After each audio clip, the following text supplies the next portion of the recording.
आदरणीय दर्शक महानुभावहरू, यहाँलाई म हार्दिक नमस्कार टक्राउँदछु र आज जुन यो मिथिला टेलिभिजनद्वारा सञ्चालित शिक्षा बहसमा हामीले अलिकति फरक विधाबाट यहाँहरूसँग भेट हुन आएका छौं र अब मैले विशेष गरेर आज एक उल्लेखनीय स्मरण योग्य दिन भएको हुनाले एउटा सानो कविताको टुक्राबाट म यहाँहरूलाई आफ्नो भावना व्यक्त गर्न चाहन्छु र त्यो कविता हो जुन भानुभक्त आचार्यले लेखेको जुन कविता हो र कविताको त्यो टुक्रा छ।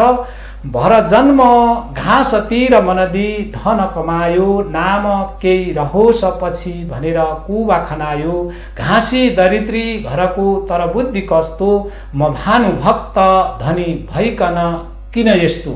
मैले यो कविताबाट आजको यस कार्यक्रमलाई सुरु गरेको छु। आदरणीय दर्शक महानुभावहरू, यहाँहरूले बुझिसक्नुभयो आजको यो शिक्षा बहसमा कस्तो खालको छलफल हुँदैछ र यही आजको जुन समय सन्दर्भसँग जोडिने खालको एउटा अत्यन्तै जिम्मेवार व्यक्तित्व लिएर म यहाँहरूमाझ उपस्थित भएको छु र उहाँको परिचय गराउनु भन्दा पहिला हामीले भन्ने गर्छौं, विशेष गरेर हाम्रो उद्देश्य हो मिथिला नेपाल टेलिभिजनको उद्देश्य हो सबैका लागि सधैँका लागि यो मिथिला नेपाल टेलिभिजन हिमालका लागि, तराईका लागि, मेचीका लागि, महाकालीका लागि, त्यसै गरी मिथिला र नेपाललाई भावनात्मक रूपले जोड्नको लागि हामी किन यसो भन्दैछौँ भने कतै न कतै अलिकति यो भावनामा अलि जुन यो मिलान जुन खालको एउटा घुलमिल हुनुपर्ने हो, चिनी र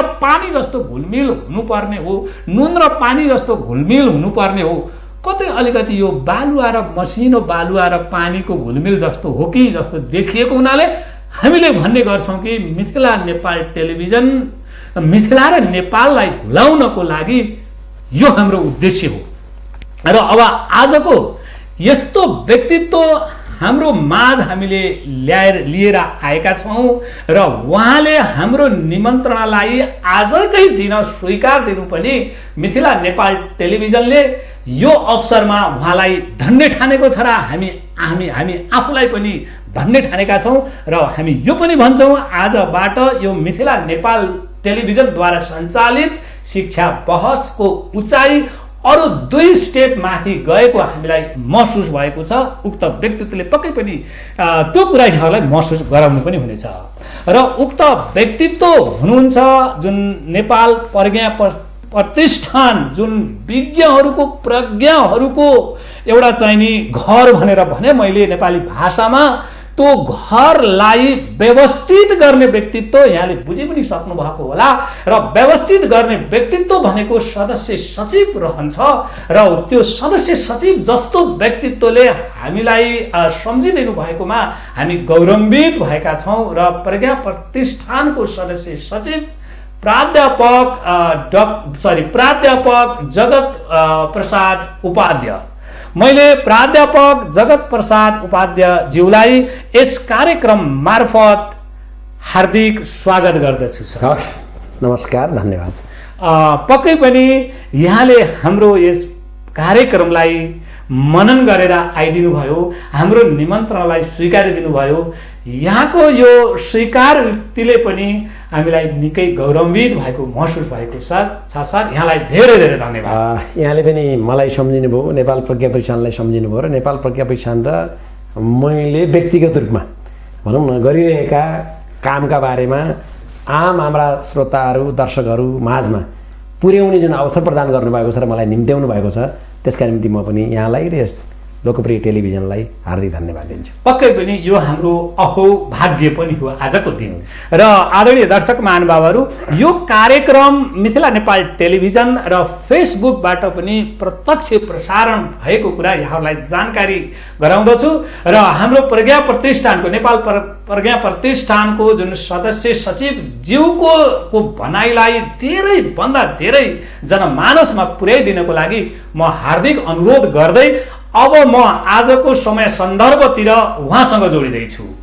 विशेष गरेर आज 207औं भानु जयन्ती हामीले मनाउँदैछौँ र अब भानुको बारेमा यहाँ एउटा चाहिँ प्रज्ञा प्रतिष्ठानको सदस्य सचिव र त्यो विधाको एउटा दखल व्यक्तित्वको नाताले भानुको बारेमा यहाँको बुझाइ आम श्रोता वर्गमा राखिदिनुहोस् न सर। यहाँलाई फेरि पनि धन्यवाद।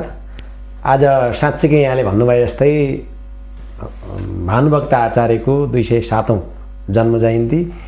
आजको दिन नेपालीहरू चाहे नेपालमा बस्ने नेपाली हुन् चाहे नेपालभन्दा बाहिर बस्ने, भारतमा त नेपालीहरू धेरै नै छन्, अहिले एनआरएनसँग जोडिएका गैर आवासीय नेपालीका रूपमा युरोप अमेरिका लगायतका मुलुकहरूमा, एसियाका विभिन्न मुलुकहरूमा छरिरहेका नेपालीहरूका लागि पनि आज अत्यन्त ठुलो चाड भन्छु म चाहिँ, चाडको दिन हो, आज उत्सवको दिन हो र नेपाली भाषालाई, नेपाली साहित्यलाई र नेपाली संस्कृतिलाई जसले माया गर्छन्, जो भावनात्मक रूपमा जोडिएका छन्, तिनीहरूका निम्ति आजको दिन साँच्चीकै पुण्य दिन हो, पावन दिन हो भन्ने मलाई लाग्छ। र म सर्वप्रथम यस पावन दिनमा नेपाली संस्कृतिलाई, नेपाली भाषालाई जोड्ने काम गर्ने महान स्रष्टा, नेपालका सांस्कृतिक भाषिक एकीकरणका नायक भन्छु म चाहिँ, एउटा प्रतिबिम्ब आदिकवि भानुभक्त आचार्यप्रति मेरो व्यक्तिगत तर्फबाट र नेपाल प्रज्ञा प्रतिष्ठानका तर्फबाट समेत हार्दिक र सम्मानपूर्ण श्रद्धाञ्जली अर्पण गर्दछु।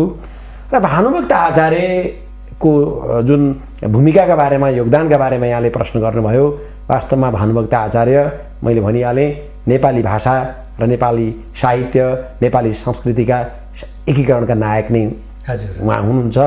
जसरी पृथ्वीनारायण शाहको नेतृत्वमा नेपालको भौगोलिक एकीकरण भयो, राजनीतिक एकीकरण भयो र पृथ्वीनारायण शाहले प्रारम्भ गरेको जुन यो नेपालको भौगोलिक र राजनीतिक एकीकरणको अभियान, त्यो पछि बहादुर शाहको नेतृत्वमा पूर्वमा टिस्टासम्म र पश्चिममा काँगडासम्म पुग्यो, एउटा विशाल नेपालको निर्माण भएको थियो। पछि अङ्ग्रेजहरूसँगको लडाइँका क्रममा जुन नेपालीहरूले वीरतापूर्वक लडाइँमा भाग लिए, अत्यन्त उत्सर्ग पनि गरे, आफ्नो बहादुरी प्रदर्शन गरेर विश्वलाई एउटा चमत्कार चाहिँ, त्यो वीरतापूर्ण चमत्कार पनि देखाए र विश्व गोर्खा भनेपछि डराउने अवस्थामा पनि चाहिँ पुग्यो। अहिले पनि नेपालीहरूलाई भनौँ न ब्रिटिस सेनामा, भारतीय सेनामा जुन लिइराखेको अवस्था छ, त्यो नेपालीहरूलाई दया माया गरेर के अरे नेपालीहरूलाई चाहिँ दया गरेर लिएको होइन। नेपालीहरूको वीरता, नेपालीहरूको साहस, नेपालीहरूको जो देशभक्तिपूर्ण निष्ठालाई देखेर चाहिँ उहाँहरूले नेपाली व्यक्तिहरूलाई, युवाहरूलाई सेनामा लिनुभएको हो। त्यो चाहिँ एउटा अभूतपूर्व चाहिँ शौर्य र पराक्रम नेपालीहरूले त्यस युद्धमा देखाएका थिए। तर त्यो देखाउँदा देखाउँदै पनि विशेष कारणले भन्नुपर्छ, नेपाल सुगौली सन्धिमा आएर मेची, पूर्वमा मेची र पश्चिममा महाकालीका बिचमा खुम्चिनु पर्यो, सीमित हुनु पर्यो। र त्यसबाट नेपाली जनहरूमा, नेपाली जनतामा, जनताका मनहरूमा एउटा पीडा थियो, क्षोभ थियो, कता कता ग्लानी पनि थियो। त्यसले अलिकति पलायन, अलिकति निराशाको अवस्था पनि ल्याएको थियो। त्यही बेलामा सुगौली सन्धि विक्रम सम्वत 1873 भयो। 1871 भानुभक्त जतिखेर 2 वर्षका मात्रै भनौँ पुग्न पुग्यो, 1.5-2 वर्षका हुनुहुन्थ्यो। पछि उहाँ हुर्किँदै जाँदा त्यो अवस्था उहाँले देख्नुभयो, नेपालीहरूमा पीडा देख्नुभयो, नेपालीहरूमा अलिक कता कता निराशा देख्नुभयो। र संस्कृतको जुन पृष्ठभूमि थियो उहाँको परिवारमा, उहाँका बाजे श्रीकृष्ण आचार्य संस्कृतका विशिष्ट विद्वान हुनुहुन्थ्यो, बुवा प्रशासनतिर लाग्नुभएको थियो धनञ्जय आचार्य, आमा रेवती उहाँको चाहिँ भनौँ न गृहिणी मात्रै हुनुहुन्थ्यो। तैपनि उहाँको घर एउटा गुरुकुल जस्तो थियो। त्यो गुरुकुल जस्तो घरमा उहाँले आफ्ना बाजे श्रीकृष्ण आचार्यबाट जुन संस्कृतको शिक्षा ग्रहण गर्नुभयो, उहाँले रामायण पढ्नुभयो, महाभारत पढ्नुभयो, अरू थुप्रै संस्कृतका ग्रन्थहरू पढ्नुभयो, ज्योतिष पनि पक्कै पनि सिक्नुभयो होला बाजे, उहाँका बाजे ज्योतिषी पनि हुनुहुन्थ्यो। अब त्यो गुरुकुल पद्धतिबाट उहाँले जुन शिक्षा आर्जन गर्नुभयो र त्यो संस्कृत माध्यमबाट पढेको शिक्षामध्ये उहाँलाई मलाई लाग्छ रामायणले बढी छोयो। र बाजे बनारस बस्दाखेरि उहाँ आफू पनि बनारस जानुभयो, अनि बनारसको त्यो एउटा विद्युत मण्डलीसँग उहाँको संसर्ग पनि भयो, ठुला ठुला विद्वानहरूको प्रभाव पनि उहाँमा पर्यो होला। र मलाई के लाग्छ भन्दाखेरि त्यो बनारसमा जसरी एउटा आफ्नो भाषाप्रति त्यहाँ अनुराग उहाँले देख्नुभयो, त्यो देखिसकेपछि उहाँको आफ्नो भाषा त नेपाली थियो, त्यो नेपाली भाषाप्रति अनुराग हुनु पनि स्वाभाविक थियो। र यस्तो अवस्थामा रामायण जस्तो कृति जुन वाल्मीकिले संस्कृतमा चाहिँ अध्यात्म रामायण लेख्नु भएको थियो त्यो कृतिले नेपाली जनता त्यो सुगौली सन्धिपछि उत्पन्न नेपाली जनताको मन मस्तिष्कमा जुन निराशा छाएको थियो त्यो निराशालाई आशामा परिणत गर्न सक्छ र मान्छेले चाहिँ निराशा मात्रै बोकेर हुँदैन कर्म भनेको त हामीले कर्म गर्ने हो गीतामा भन्छ नि कर्मण्येवाधिकार जस्तै मा फलेषु कदाचन तिम्रो अधिकार कर्म गर्नुमा छ फलमा छैन भन्छ यो right is only to work तिम्रो अधिकार भनेको मात्र काम गर्नुमा छ भनेर जुन गीताले भन्छ त्यही दर्शन हो नि त्यहाँ पनि आखिर रामायणमा व्यक्त भएको दर्शन पनि चाहिँ त्यसबाट उहाँ प्रभावित हुनुभयो र नेपालीहरूलाई यो सन्देश तृष्णा गर्नु हुँदैन धेरै लोभ गर्नु हुँदैन है विशाल दरिद्र नहुन् नरमा छ कसको विशाल तृष्णा घरमा छ जसको घरमा विशाल तृष्णा छ त्यो दरिद्र हुन्छ अब हामी दरिद्र हुनु हुँदैन तृष्णा पाल्नु हुँदैन हामी शान्त रहन सक्नुपर्छ यो भनौँ न यो चेतना चाहिँ दिने उद्देश्यले उहाँले वाल्मीकि रामायणलाई नेपालीमा अनुवाद गर्नु यो अनुवाद मात्रै होइन त्यो भाषा अनुवाद होइन संस्कृतबाट ठ्याक्क शब्द ल्याएर नेपालीमा हालेको मात्र होइन उहाँले भाव लिनु हो विचार लिनुभयो र नेपाली लोकजीवनमा त्यसलाई अन्तर्गोलन गराइदिनु है नेपाली लोकजीवन लोकले के बोली बोल्छ एक दिन नारद सत्य लोक पुगी गया लोकको गरौँ हित भनी ब्रह्मा तहाँ थिया पर्या चरणमा खुसी गराया भनी ल हेर्नुहोस् है यो भनौँ नेपाली लोकजीवनले जस्तो भाषा बोल्थ्यो जस्तो बोली बोल्थ्यो त्यही बोलीमा उहाँले के गर्नुभयो रामायण ल्याइदिनु अब त्यो ल्याएर कस्तो त्याग गर्नुभयो हेर्नुहोस् है रामायणमा राम र भरत कैकेयीले भनौँ रामको राज्याभिषेक हुने बेलामा मन्थराको उक्सारमा लागेर कैकेयीले जसरी रामलाई 14 वर्ष वनवास र भरतलाई 14 वर्ष राज्य दिने माग गरिन् दशरथसँग अब पत्नीसँग त्यो के अरे देवासुर सङ्ग्राममा जाँदाखेरि पत्नीले गरेको सहयोगमा तिमीले मागेको 2टा कुरा माग म दिन्छु भनेर जुन वचनबद्धता जाहेर गरेका थिए दशरथले त्यही वचनबद्धतामा टेकेर कैकेयीले त्यो माग गरिन् दशरथसँग र तर हार्न नसकेर उनले चाहिँ स्वीकार गर्ने अवस्थामा उनी चाहिँ पुगे तर त्यो पुग्दाखेरि पनि कस्तो छ विलक्षणता हेर्नुहोस् राम चाहिँ वनवास जान तयार भाइलाई राज्य दिन तयार तर भरत चाहिँ कुनै पनि हालतमा आफू राजा भनौँ न नचाहने कस्तो त्याग छ किन भ्रातृ प्रेम छैन अब पछि पिताको आज्ञालाई पालन गर्नै पर्ने भनेर राम वन जान खोज्दाखेरि उनका पछाडि सीता पनि लाग्नु त्यहाँ हेर्नु पति र पत्नीका बिचको सम्बन्ध कस्तो हार्दिक सम्बन्ध म वन जान आएको र म त जनकपुरका राजा जनकी छोरी पो हुँ त भनेर तर्क गर्न सक्थ्यो नि त सीताले चाहिँ है म त यहाँ त के अरे रानी हुने गरेर पो आएकी हुँ म वनमा गएर चाहिँ एउटा डुलुई बनेचर हुन आएकी हुँ र भनेर तर्क गर्न सक्थ्यो तर होइन मेरो प्रेमी मेरो पति मेरो जीवनसाथी जस्तो अवस्थामा रहन्छ म त्यस्तै अवस्थामा रहन्छु त्याग है उनले त्यस्तो गरे अनि भरतले पनि चाहिँ के अरे यो त म त यहाँको तपाईँको दास हुँ है ख्वामी हजुरको म त दास पो हुँ यो राज्य गर्न योग्यको हुँ भनेर भरतले रामलाई अनुरोध गरेका छन् तर रामले नमानिसकेपछि राम वनवास जान भनौँ न अड्डी लिएर गइसकेपछि पछि उनको खराउ राखेर उनले राज्य सञ्चालन गरेका छन् र कहिले मेरा दाइ आउलान् न म यो राज्य चाहिँ दाइले सुनपुला भनेर बसेका छन् भनेपछि पूर्वीय दर्शन भनेको अचम्मै खालको छ त्यो आदर्श त्यो त्यागको भावना त्यो भ्रातृप्रेम पनि हेर्नुहोस् हरेकले रामलाई मानेका छन् रामले पनि आफ्ना भाइहरूलाई छोरा जत्तिकै स्नेह भरतलाई त्यत्तिकै स्नेह गरेका छन् लक्ष्मणलाई त्यत्तिकै स्नेह गरेका छन् शत्रुघ्नलाई त्यत्तिकै स्नेह गरेका छन् ऊ त्यस्तो एउटा स्नेहमय भ्रातृत्वको सम्बन्ध हार्दिकता पारिवारिक मेलमिलापको सन्देश दिने उद्देश्यले उनले रामायणलाई नेपालीमा ल्याएर आनन्द एकदम त्यागबाट आनन्द प्राप्त हुन्छ होइन लोभ गरेर क्रोध गरेर त मान्छेलाई तृष्णा मात्रै हुन्छ तृष्णाले त अशान्ति जन्माउँछ त्यसो भएको हुनाले अब तृष्णामा लाग्नु हुँदैन अब क्रोधमा लाग्नु हुँदैन अब कामका पछाडि लाग्नु काम क्रोध लोभ मोह मद मात्सर्य यी 6वटा दोष मानिएका छन् पूर्वी दर्शनमा चाहिँ यिनबाट मान्छेलाई मुक्त गर्नुपर्छ भनेर उनले रामायण ल्याए र त्यही रामायणको सन्देश फैलियो नेपालका गाउँ गाउँमा चाहिँ अनि लोकलाइमा सबैले बुझ्ने गरेर ल्याएको हुनाले मान्छेले घाँस काट्ने बेलामा मेलापात गर्ने बेलामा हिँड्ने बेलामा पनि रामायण गुनगुनाए घरमा पनि गुनगुनाए वनमा पनि गुनगुनाए जात्रा मेलामा पनि गुनगुनाएर यो रामायण भनेको वास्तवमा लोक रामायण भयो लोकको जनताको रामायण भयो र यसले नै भानुभक्तलाई नेपाली साहित्यमा महान चाहिँ एउटा कविका रूपमा स्थापित गर्यो। हुन त भानुभक्तभन्दा अगाडि पनि मान्छे कविहरू थिए, कविहरू हुनुहुन्थ्यो, उहाँले लेख्नु पनि भएको छ। रामायणकै बारे कतिपयले रामायणका विभिन्न काण्डहरू पनि लेख्नु भएको छ। तर भानुभक्तको जस्तो सरलता, भानुभक्तको जस्तो सहजता, भानुभक्तको जस्तो चाहिँ एउटा उदात्तता, रागात्मकता अरूमा आएन, त्यो कलात्मकता आएन। त्यो जनजिब्रोमा भिज्ने गरेर जनताको मनलाई अन्तस्थललाई स्पर्श गर्ने गरेर अरूले लेख्न सक्नु भएन। त्यस कारणले भानुभक्तलाई प्रथम कवि भनियो, नेपालीका आदिकवि भनियो र भानुभक्तलाई महाकवि भनियो। यो एउटा उहाँको विशिष्ट योगदान हो रामायण। अर्को त्यति मात्र होइन, उहाँले त्यो अध्यात्म रामायणको उल्था गरेर रामायण मात्र ल्याउनु भएन। उहाँले हेर्नुहोस् प्रश्नोत्तरमा कवितामा यद्यपि त्यो संस्कृतमा आधारित छ, संस्कृत नीति श्लोकमा आधारित छ, नीति पद्यमा, तर उहाँले कति राम्रो चाहिँ मैले अघि भने नि काम, क्रोध, लोभ, मोह, मद, मात्सर्य यी 6वटा दोष चाहिँ छन्। यी 6वटा दोषबाट मुक्त हुने गरेर उहाँले सबै मानवमा छ, त्यो चीज तत्त्व छ सबै मानवमा। र कुरा के हो भने जस्तै जैविक विशेषता त पशुका र मान्छेका एउटै समान नै छ नि त। चाहिँ मान्छेले पनि आहार खाना मान्छेलाई पनि चाहिन्छ, पशुलाई पनि चाहिन्छ, निद्रा मान्छेलाई पनि चाहिन्छ, पशुलाई पनि चाहिन्छ। अनि भयबाट मुक्ति मान्छे पनि चाहन्छ, डरबाट मुक्ति मान्छे पनि चाहन्छ, पशु पनि चाहन्छ, होइन? त्यस्तै गरेर मैथुन मान्छेलाई पनि चाहिन्छ, पशुलाई पनि चाहिन्छ, है? तर कुरा कहाँनिर फरक छ त भन्दाखेरि मान्छेमा विवेक छ, ठिक र बेठिक छुट्याउन सक्ने मान्छेमा विवेक छ। त्यही विवेकले अरूभन्दा मान्छेलाई के बनायो? भिन्न बनायो, श्रेष्ठ बनायो, होइन?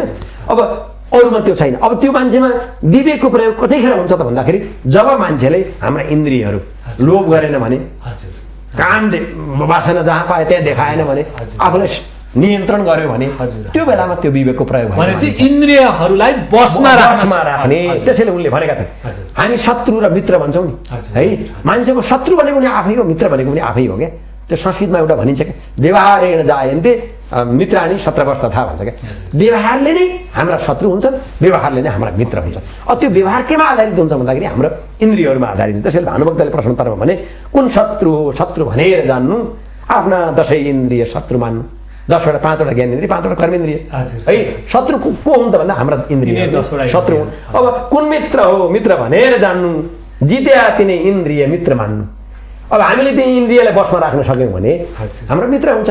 जस्तै हाम्रो आँखाले सही कुरा देख्नुपर्ने आँखाले गलत मात्रै देख्यो, सही कुरा सुन्नुपर्ने कानले गलत कुरा मात्रै सुन्यो, होइन?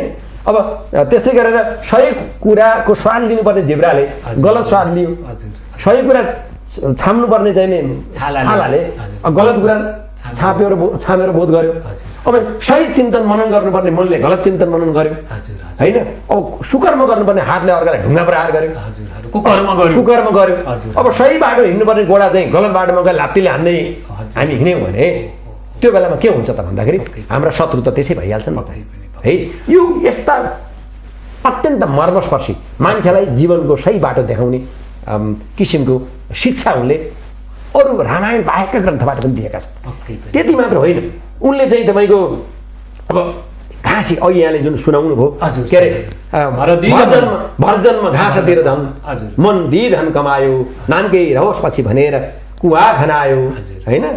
मेरा दरिद्री घरको तर बुद्धि कस्तो म भानुभक्त धनी भई कनाज यस्तो मेरा इनार न त सत्तल पाटिकै छन् जे धन र चिजहरू छन् घरभित्र नै छन्, है? अब के अरे अन्तिमको एउटा मैले त्यसमा घाँसी हजुर मेरा इनार सतल पाटिकै छन् जे धन र चिजहरू छन् घरभित्र नै छन् त्यस घाँसीले दिएछ अर्ती धिक्कार हो मकन बस्नु नराखी कीर्ति। ल त यो हामीले सिक्नुपर्ने कुरा हो। एउटा घाँसी भनेको श्रमिक हो। हाम्रो समाज हामी श्रम गर्नलाई कता कता हेप्ने बेला बेलामा अवहेलना गरेको पनि हामी पाउँछौँ, श्रम गर्ने वर्गलाई। तर भानुभक्तले आजभन्दा 200 वर्ष अगाडि भन्नुहोस् त श्रम गरेर घाँस काटे, यद्यपि त्यो घाँसको बारेमा विवाद छ।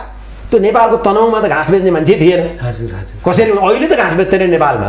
बल्ल तल्ल काठमाडौँ जता केही सहरी क्षेत्रमा गाई पाल्नेहरूले कतै किनेका होला, त्यस बेला त उपाय थिएन। फेरि गाउँबाट घाँस गर्नु चाहिँ घाँस बेच्नु, अनि इनार खनाउने चलन त पहाडमा छँदै थिएन। हामी मूल भन्थ्यौँ, मूलको पानी खान्थ्यौँ, खोलामा पानी बगेकै छ, जस्तै त्यही घाँसी कुवा भन्छौँ, तलतिर खोलो बगेको छ। त्यहाँ चाहिँ चुँदी खोलो बगेको छ, त्यहाँ कसरी कुवा खनाउने इनार खनाउने कुरा आयो भनेर पनि प्रश्न गरेको पाइन्छ। र कसैले त्यसैले यो घाँसीको सन्दर्भ बनाएको भन्ने पनि पाइन्छ।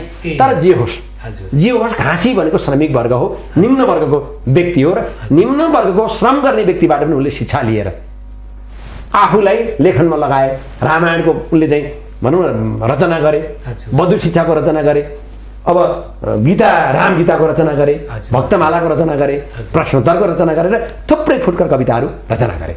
यसले के देखाउँछ भन्दाखेरि भानुभक्तले आजभन्दा 200 वर्ष अगाडि पनि श्रम गर्ने वर्गबाट पनि शिक्षा लिनुपर्छ है, अति त जसबाट पनि लिनुपर्छ, शिक्षा ज्ञान जसबाट पनि लिनुपर्छ भन्ने चाहिँ जुन सन्देश दिए त्यो आफैमा तत्कालीन परिप्रेक्ष्यमा त्यस बेलाको सामाजिक परिदृश्यका सापेक्षतामा त्यो प्रगतिशील चाहिँ काम हो भन्ने त्यति बेला त्यो मलाई लाग्छ। र यो भानुभक्तको विशिष्ट योगदानभित्र मैले राख्ने गरेको छु। त्यति मात्र नभएर भानुभक्तले जस्तै बधु शिक्षालाई लिएर मान्छेले आलोचना गर्छ। हजुर सर, हजुर। बधु शिक्षामा एउटा श्लोक उनले अरू गर्दै जाँदा अब तारापतिको घरमा एक रात बास बस्न गए उनी, तारापतिकी श्रीमती र बुहारीले रातभरि झगडा गरे। त्यो सासू बुहारीको झगडाले कलहले गर्दा भानुभक्त सुत्न पाएन, उनको निद बिग्रियो। निद बिग्रिएपछि चाहिँ उनले त्यही रातभरि बसेर चाहिँ बधु शिक्षा लेखे। अब बधु भनेको बुहारीलाई शिक्षा भने अब अरू सबै कुरा त्यहाँको चाहिँ हुन्छ एउटा श्लोकलाई लिएर मान्छेले आलोचना गर्छन्। हाँस्नुहुन्न कदापि नारीजनले अब त्यहाँ बेसिया हुने हाँस्दछन् भन्ने चाहिँ लेखिदिए एउटा पङ्क्ति चाहिँ। तर त्यसलाई लिएर आलोचना गरिएको पाइन्छ। अब मलाई के लाग्छ भने त्यो पनि आजभन्दा 200 वर्ष अगाडिको सन्दर्भमा उनले अब नेपालीमा यस्ता किसिमका उखानहरू छन्, केही लैङ्गिक विभेद जनाउने उखानहरू छन्, त्यो कतिपय हिन्दीमा पनि छन्, संस्कृतमा पनि छन्। त्यो यहाँको मात्र समस्या नभएर विश्वव्यापी पनि समस्या छ भन्ने लाग्छ है। त्यसमा उनले जे देखे त्यस बेलाको परिस्थिति जस्तो थियो त्यो लेखे।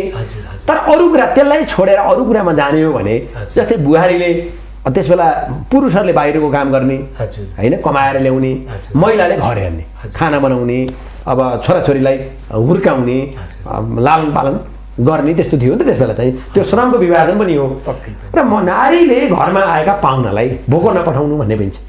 अनि सासू ससुरा छोरा छोरी फुपू पुसाई नातागोताका जति पनि मान्छेहरू हुन्छ घरमा पाहुना आउँदाखेरि पनि राम्रो अनुहार लाउनु, हाँस्नु, भनौँ न उहाँहरूलाई इज्जत गर्नु, सम्मान गर्नु, अपमान नगर्नु, घरमा आएका पाहुनालाई मिलेर बस्नु भन्ने चाहिँ त्यो सासूको कर्तव्य पनि छ, बुहारीको कर्तव्य पनि छ त्यसमा चाहिँ। त्यसले अब त्यो एउटा मात्रै पङ्क्तिलाई लिएर हामीले त्यसलाई पुरै निषेध गरेर भानुभक्तजी लैङ्गिक विभेद गर्ने मान्छे मात्रै हुन् भनेर हेर्नु हुँदैन कि भन्ने मलाई लाग्छ। अब यसैमा मलाई थोरै जस्तै अब एउटा कविता भनेको त जनजिब्रोलाई पनि जनजिब्रोबाट निक्लिने जुन शब्दहरू पनि राखिन्छ। त्यो बेलाको जनजिब्रोलाई भानुभक्त आचार्यले तपाईँको चाहिँ स्थान दिनुभएको हो कि भनेर यसलाई चाहिँ यसरी लिन सकिन्छ कि सकिँदैन सर? अब एउटा कुरा के हो भने अब त्यो मैले अघि नै भने जस्तै जनतामा समाजमा जे जस्तो स्थिति थियो त्यसबाट प्रभावित त्यो परिवेशले त उनलाई पनि छोएको छ नि त। त्यही जन्मे, त्यही हुर्के, त्यही चाहिँ उनले पढे, जे सुने, जे देखे, त्यसबाट उनी प्रभावित पुरै भएन। त्यही प्रभावलाई ग्रहण गरेर उनले त्यो अभिव्यक्त गरे आफ्नो कवितामा चाहिँ।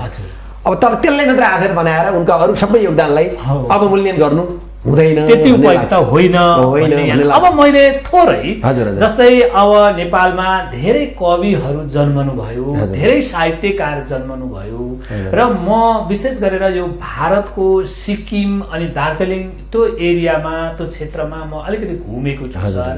अब त्यहाँ विभिन्न ठाउँ र चोकहरूमा भानुभक्तको अर्धकथको त्यो चाहिँ नि शालिग त्यहाँ राखिएको म देख्छु।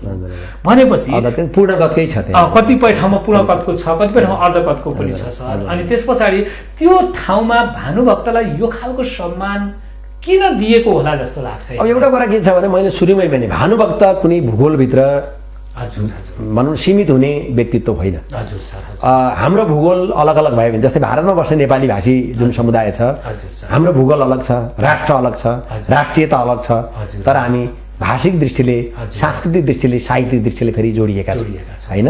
अब हाम्रो भनौँ न अब मुटु दुईटा छन्, धड्कन एउटै छ क्या है। विश्वमा अरू देशमा बस्ने नेपालीहरू र नेपालमा बस्ने नेपालीहरूको हाम्रा मुटु दुईटा, किनभने राष्ट्र अलग अलग छन् तर धड्कन चाहिँ धड्कन एउटै छ। हाम्रो जीवन जिउने जुन जीवनको पद्धति छ त्यो एउटै छ। त्यही कारणले नै उहाँहरूले भानुभक्तलाई नेपाली भाषा प्रेमीहरूले नेपाली साहित्यमा कलम चलाइरहेकाहरूले भानुभक्तलाई आदर्श मान्ने गर्नुभएको छ। र नेपालमा भन्दा बढी यहाँले भन्नुभयो दार्जिलिङमा जानुभयो भने अब सिक्किम सरकारले त पवन चामलिङ सिक्किमको मुख्यमन्त्री रहनु भएको बेलामा उहाँले संसारकै भानुभक्तको सबैभन्दा अग्लो सबैभन्दा बढी फिट ठ्याक्कै यति भन्ने मलाई अहिले आएन, सबभन्दा अग्लो सबैभन्दा बढी फिटको चाहिँ उचाइ भएको शालिग उहाँले सिक्किममा निर्माण गर्न लाग्नु भएको छ। त्यो सायद सम्पन्न पनि भइसक्यो जस्तो लाग्छ। उहाँले सङ्ग्रहालय पनि भानुभक्तको नामबाट सङ्ग्रहालयको निर्माण गर्ने निर्णय पनि गर्नुभएको थियो, त्यो अगाडि पनि बढेको होला भन्ने लाग्छ।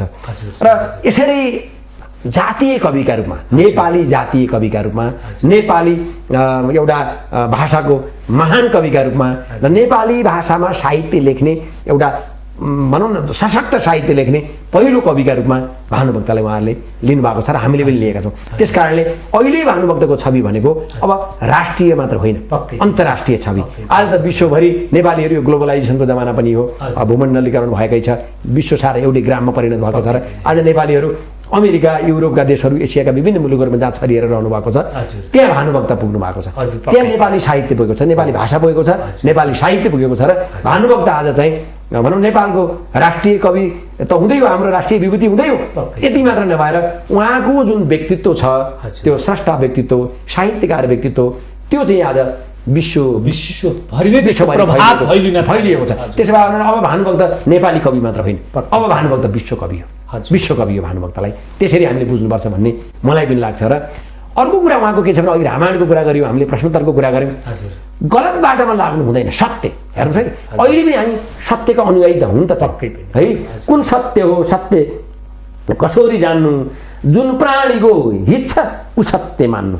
कस्तो राम्रो छ, प्राणीको हित जेमा छ त्यसैलाई सत्य मान्नुपर्छ। अब हेर त लोकको हित जेबाट हुन्छ, त्यो रामायणको सुरुमा पनि आएको छ, एक दिन नआएर त सत्य लोक पुग्यो, लोकको गरौँ हित बन्यो। त्यहाँ पनि लोकको हित जनताको हित जेबाट हुन्छ त्यही गर्ने आएको छ उद्देश्य उनको चाहिँ रामायणको रचनाको। अर्को के छ भन्दा कुन सत्य हो, सत्य कसरी जान्नु, जुन प्राणीको हित छ ऊ सत्य मान्नु होइन। यसले के देखाउँछ भन्दाखेरि भानुभक्त लोक कल्याणकारी राज्यका पक्षपाती थिए, जनताको हित जेबाट हुन्छ त्यही गर्नुपर्छ भन्ने उनको चाहना थियो। सत्यको स्थापना, न्यायको स्थापना होइन, अनि मान्छेको हितको साधना जेबाट हुन्छ त्यस्तो किसिमको साहित्य सिर्जनामा उनको जोड थियो। त्यस्तो किसिमको राज्य प्रणाली स्थापना उनी गर्न चाहन्थे भन्ने यसले देखाउँछ।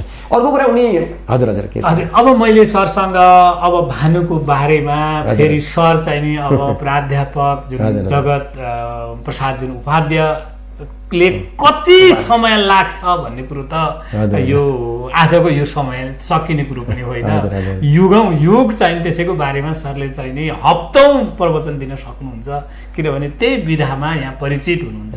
अब मैले सरलाई अलिकति छोट्याउँदैछु सर हजुर, किनभने यहाँको प्रभावलाई मैले छोड्दै गयो भने समयले हामीलाई साथ दिँदैन। यो हिसाबले अब यो उक्त चाहिँ एउटा आदिकवि भानुभक्त आचार्यको आज चाहिँ नि यो हाम्रो 207औं जन्म जयन्तीको उपलक्ष्यमा एकचोटि अब यहाँ पनि एउटा सुप्रसिद्ध कवि पनि भएको हुनाले उहाँको स्मरणमा एउटा कविता सरले सुनाइदिनु हुन्थ्यो कि मैले यो आग्रह गरेँ। हजुर हस् धन्यवाद सर।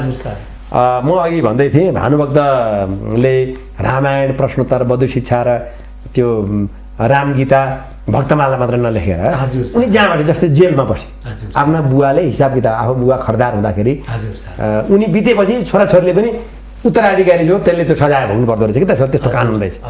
त्यो अवस्थामा भानुभक्त जेल परे काठमाडौँको कुमारी चोकमा चाहिने।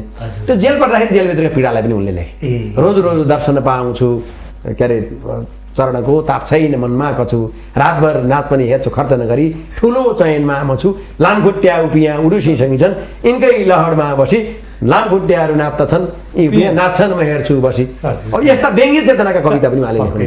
के अरे अफिसमा जाँदाखेरि भोलि भनेर झुनाउने कर्मचारीको प्रशासनिक संयन्त्र पनि व्यङ्ग्य पनि उहाँले भोलि हुँदैमा सब गर बितिको बक्सियो साझा आज झोली। कस्तो राम्रो छ हेर्नु। अब एउटा चाहिँ तपाईँको त्यो गिरिधारी भाटसँगको उहाँको सिमाना सम्बन्धी मुद्दा परिचय सन्धि सर्पण सम्बन्धी त्यो गिरिधारी भाटको बारेमा उहाँले त्यसका बारेमा कविता लेख्नुभयो। हजुर। अब एकजना गजाधर सोतीको चाहिँ घरमा बास बस्न जानुभएछ, हजुर। गजाधर सोती रहन्छन्, उनले बाफ्न दिन्छन्। हजुर। गजाधर सोतीकी घरबुढी अलग छिन्की रहेछन्, नरक जानलाई सबसित विधावादी भइछ।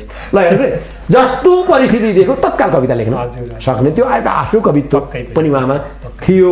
त्यसैले भानुभक्त चाहिँ त्यो आध्यात्मिक चेतनाका मात्र कवि नभएर व्यङ्ग्य चेतनाका कवि, सामाजिक चेतनाका कवि, जागरणमुखी चेतनाका कवि पनि भानुभक्त थिए भन्ने मलाई लाग्छ। यस्ता महान कवि, आदि कवि भानुभक्तलाई सम्झेर मैले एउटा भानु झैँ भानुभक्त भन्ने कविता लेखेको छु। यो मन्दाक्रान्ता छन्दमा छ। मेरो स्वर त्यति राम्रो खुलेको छैन होइन, धोद्रो छ। त्यस कारणले मैले यो छन्दमा धेरै लय हालेर मिठो ढङ्गले भन्न सक्ने अवस्था त छैन, तैपनि म सुनाउँछु यो कविता चाहिँ। भानु झैँ भानुभक्त। छर्दै आभा दिल दिल सबै चेतनाको मुहान, चम्क्यौ आफै रवि किरण झैँ सिर्जियो यो बिहान। जाग्यो भाषा सरस रचना लेखिए काव्य खास। त्यसबेला नेपालीमा लेख्नुलाई हेलाको विषय मानिन्थ्यो क्या। संस्कृतमा लेखेन भने त त्यो मान्छे कवि नै होइन, पढे लेखेको विद्वानै होइन भनिन्थ्यो। त्यो बेलामा नै उनले नेपालीमा लेखेर नेपाली भाषामा जागरण ल्याए। त्यस कारणले जाग्यो भाषा सरस रचना लेखिए काव्य खास, गुन्ज्यो रामायण सकलका साँच्चीकै बास बास। गुम्दा टिस्टा मनमुटु जली घाउ भो काँगडामा। मैले अघि पनि भनेको थिएँ अङ्ग्रेज नेपाली युद्धमा चाहिँ टिस्टासम्म र काँगडासम्म पुगेको नेपालको राज्य पछि मेची र कालीमा खुम्चिन गयो। त्यही यो टिस्टा भनेको। गुम्दा टिस्टा मनमुटु जली घाउ भो काँगडामा, नेपालीको विजय पथ त्यो रुद्धबन्दा धरामा। रुद्धबन्दा भने रोकिँदा। त्यो बेलामा छर्की काव्य मृतमय बुटी शान्त पार्यौ नि सारा, नेपालीका घर घर पछि बन्न खोज्यौ सारा। भागे पीडा व्यथित मनमा शान्तिले बास पायो, लागे मान्छे नवसृजनमा फेरि आशा पलायो। बन्दा घाँसी गुरुजन यहाँ कर्मको स्थान उच्च। बन्दा घाँसी गुरुजन यहाँ कर्मको स्थान उच्च, ठान्छौँ हामी तब हुन गयो सिर्जना त्यो समुच्च। घाँसीको सन्दर्भ नआएको भए सायद भानुभक्तको रामायण लेखिँदैन होला, त्यो प्रेरणा उनलाई प्राप्त हुँदैन थियो होला। डाँडा पाखा घर बन यहाँ गुन्जिए लोक भाका, हाँस्यो त्यागी सरिदय छटा रामको दिव्य खाका। कैकेयीको कपट ननीको मन्थरा चालबाज, को बुझ्दैनन् जगत जननी जानकीको स्वभाव। जानकी भने सीता। हजुर हजुर। अत्याचारी अकुत धनको लोभका ती भकारी। त्यसैले पनि अत्याचार थियो नि त समाजमा चाहिँ। अत्याचारी अकुत धनको लोभका ती भकारी, उद्दण्डी जो विगत दिन झैँ छन् अझै धुन्धुकारी। भानुभक्तका बालाको जुन भनौँ अव्यवस्था थियो, उनले चित्त दुखाएर लेखे। त्यस्तो अव्यवस्था कतै कतै अहिले पनि छ। हाम्रो प्रशासनिक संयन्त्रमा अझै सुधार छैन, शैक्षिक क्षेत्रमा सुधार छैन, धार्मिक क्षेत्र सांस्कृतिक क्षेत्रमा पनि थुप्रै प्रदूषणहरू छन्। नारी नारी बिच कलहको फेरि उस्तै छ चाला। महिलाले महिलाले मार्ने। अस्ति मात्रै हेटौँडामा हामीले देख्यौँ, नन्द मिलेर आमाजु मिलेर एउटी चाहिँ विधवा भर्खर 23 वर्षको विधवा भगी। त्यस्ता छन्। अहिले पनि सासू बुहारीका बिचको लडाइँ छ है। त्यसैले नारी नारी बिच कलहको फेरि उस्तै छ चाला। यही भएर त भानुभक्त सुइचा लेखे भानुभक्तले। सीमा मिच्ने छलल बलले भाट छन् लाख काला। त्यसबेला गिरिधारी भाटले बारीको सीमा मिचिएका थिए, अहिले राष्ट्रका सीमा मिचिने पनि छन्, बारीका पनि मिचिएकै छ। भाषा प्रेमी जनहृदयका रक्त ए भानुभक्त। यो रक्तको अर्थ रगत भन्ने लिए पनि हुन्छ, रक्तको अर्थ प्यारा भने पनि लिए, प्रिय भने पनि हुन्छ। भाषा प्रेमी जनहृदयका रक्त ए भानुभक्त, नेपालीका प्रथम कवि लोकमा नै सशक्त। तिम्रा प्रश्नोत्तर सहितका नीति आचार काव्य, पढ्ने गुन्ने मनुज कुन त्यो, पढ्ने गुन्ने मनुज कुन त्यो, के नबन्ला र भव्य। जसले पढ्छ र गुन्छ त्यसले कहिले पनि बाटो बिराउँदैन। अब अन्तिममा हामी गौरवान्वित हुन सक्यौं, विश्व साहित्य सारा फैल्यो तिम्रो सुयश जगमा, ज्योतिए शुक्र तारा। टाढा टाढा मधुमय भई घुम्छ तिम्रै सुगन्ध, दिन्छौं श्रद्धाञ्जली बिनत भई भानु झैं भानुभक्त। हामी गौरवान्वित हुन सक्यौं, विश्व साहित्य सारा फैल्यो तिम्रो सुयश जगमा, ज्योतिए शुक्र तारा। टाढा टाढा मधुमय भई घुम्छ तिम्रै सुगन्ध, दिन्छौं श्रद्धाञ्जली बिनत भई भानु झैं भानुभक्त। भानु भनेको सूर्य, भानु झैं भानुभक्त।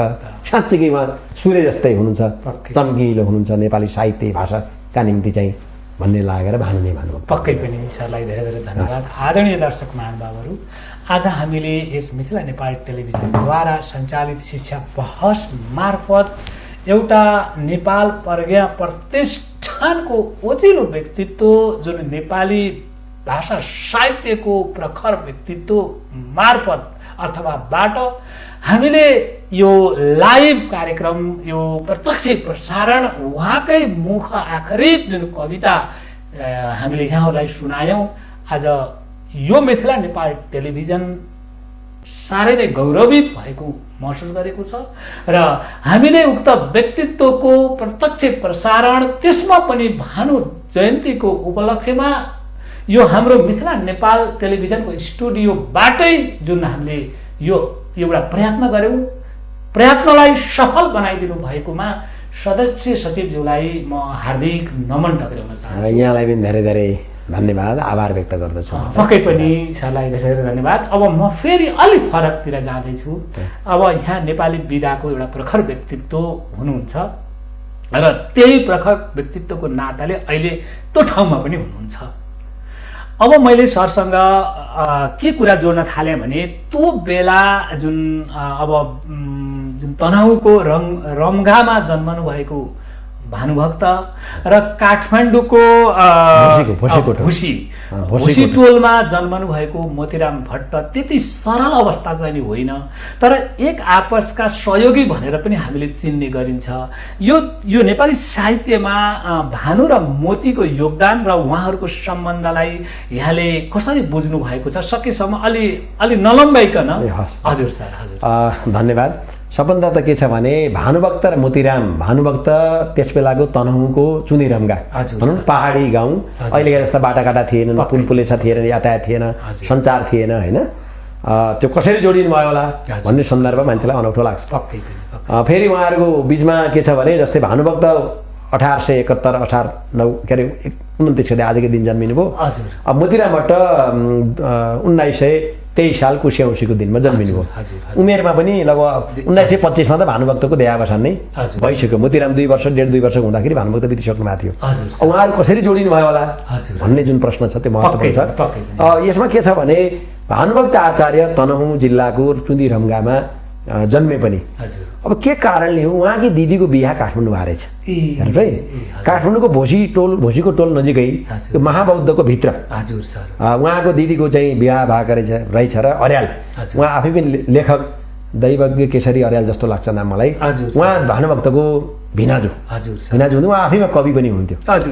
र भानुभक्तका पिताजी पनि प्रशासनमा सरकारी जागिरे। हजुर सर। मलाई लाग्छ उहाँका भिनाजुको पनि कतै त्यही सम्पर्क सम्बन्ध भएर बिहा भएको होला कि भन्ने लाग्छ। हजुर हजुर। र यसरी बिहे भइसकेपछि काठमाडौँसँग उहाँको नाता जोडियो। हजुर सर। काठमाडौँमा पनि उहाँको भानुभक्त पनि घर रहेछ। हजुर सर। काठमाडौँमा चाहिँ त्यही महाबौद्धको भित्र कतै चाहिँ उहाँको पनि घर रहेछ। हजुर। र तर यहाँ घर भए पनि भानुभक्त बढी चुन्दिरङ्गामै अब त्यहाँको प्रकृति, त्यहाँको खुल्लापन, डाँडा काँडा हरियाली मै उहाँ रमाउनुभयो र भानुभक्तले चुन्दिरङ्गा छोड्नु भएन।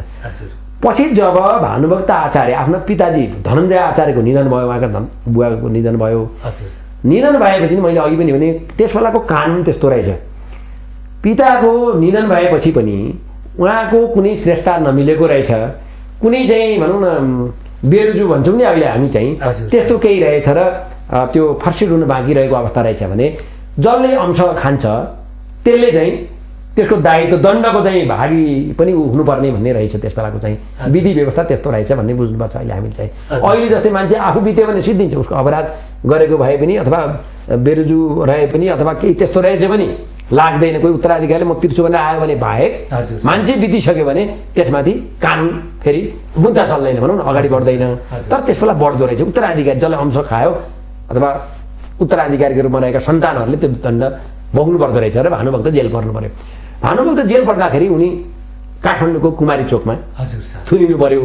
थुनिँदाखेरि उहाँले अघि मैले सुनाएँ नि, लामखुट्टे उपियाँ उडी सिसङ्छन् यिनकै लहरमा बसी भन्ने कविता त व्यङ्ग्य, त्यो जेलभित्र कस्तो अवस्था थियो त्यसको चाहिँ त्यसलाई उहाँले त्यो व्यङ्ग्यात्मक रूपमा त्यस बेलाको प्रशासन कारागार व्यवस्थालाई व्यङ्ग्य गरेर कविता लेख्नुभयो। त्यति मात्र नभएर उहाँको सम्पर्क भयो। काठमाडौँ बस्दाखेरि भिनाजुसँग पनि बढी नजिक को सम्बन्ध रह्यो। अनि काठमाडौँमा रहेका अरू स्रष्टाहरूसँग पनि उहाँको चाहिँ बढी भनौँ न सम्पर्क भयो। र बालकाण्ड त उहाँले पहिले लेखिसक्नु भएको थियो जेल पर्नुभन्दा अगाडि, तर पुरा रामायण लेखिएको थिएन। त्यही कारागारको अवधिमा उहाँले धेरै काण्डहरू उहाँले लेख्नुभयो र अरू थुप्रै फुटकर कविता पनि लेख्नुभयो। उहाँको सर्कल पनि बढ्यो काठमाडौँमा जेल बस्दै गर्दाखेरि। जेलबाट छुटकारा पाइसकेपछि उहाँ केही समय काठमाडौँमा रहनुभयो। जस्तै बालाजी यति दिनपछि मैले आज बालाजी देखेँ, पृथ्वी तलभरिमा स्वर्ग हो जानी लेखेँ भन्ने कविता पनि लेख्नुभयो।